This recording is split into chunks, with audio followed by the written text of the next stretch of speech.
Do you remember the first time you dialed someone's home phone and prayed their father wouldn't answer? Do you remember waiting by the wall, staring at the clock, hoping phone would ring? Before texting, before swiping, before read receipts, there was a time when asking someone out required courage. And love felt slower, but somehow stronger. Let's go back. There was a time when love didn't begin with a swipe. It began with nerve, with eye contact, with showing up. Dating meant something different in every decade. But one thing stayed the same. You had to be brave. Let's start in a time when dating still felt almost formal, when a single phone call could make your hand shake. In the 1960s, dating still felt proper. You didn't hang out. You courted. Pressed shirts. Knee-length dresses. Hair perfectly set before leaving the house. You met at church socials, school dances, soda fountains, or through family friends. And if you wanted to ask her out, you called the house phone. And when her father answered, your voice changed. Dates were simple. A milkshake at the diner. A drive-in movie. Slow dancing under paper streamers. A handhold felt electric. A porch kiss replayed in your mind for days. Love moved carefully. Respect mattered, and so did reputation. But then something shifted. The world got louder, and so did romance. The 70s were different. Music filled the air. Freedom was everywhere. Bell-bottoms. Platform shoes. Long hair flowing past shoulders. You might meet someone at a concert, a college campus, or a friend's house party with records spinning late into the night. Disco lights. Mirror balls. Dancing close in crowded rooms. Dating became less formal, more expressive. But even with all that freedom, if you said you'd call, you called. Because there was still no plan B waiting in your pocket.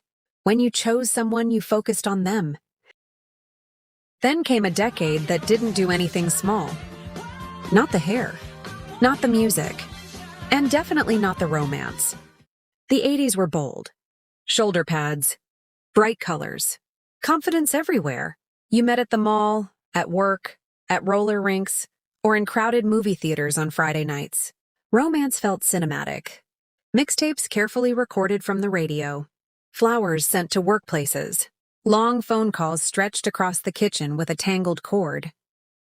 If someone liked you, they didn't hide it. There were no mixed signals sent through screens. Feelings were obvious. Gestures were grand. And commitment was loud. And then came the decade that quietly changed everything, even if we didn't realize it at the time.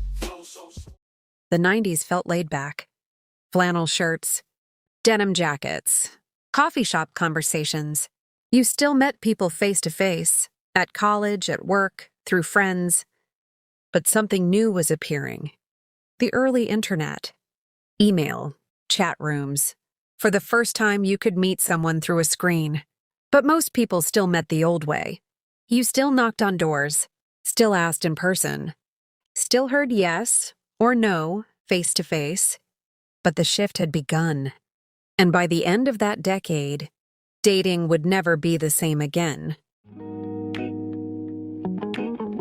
No matter the era, there were no curated profiles, no filters, no endless options at midnight. If you liked someone, you risked rejection in real time. You waited. You showed up.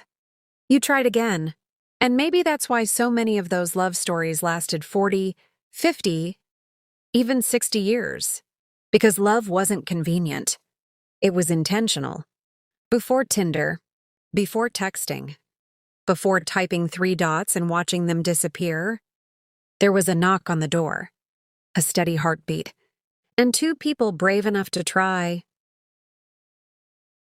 Maybe love looked different back then.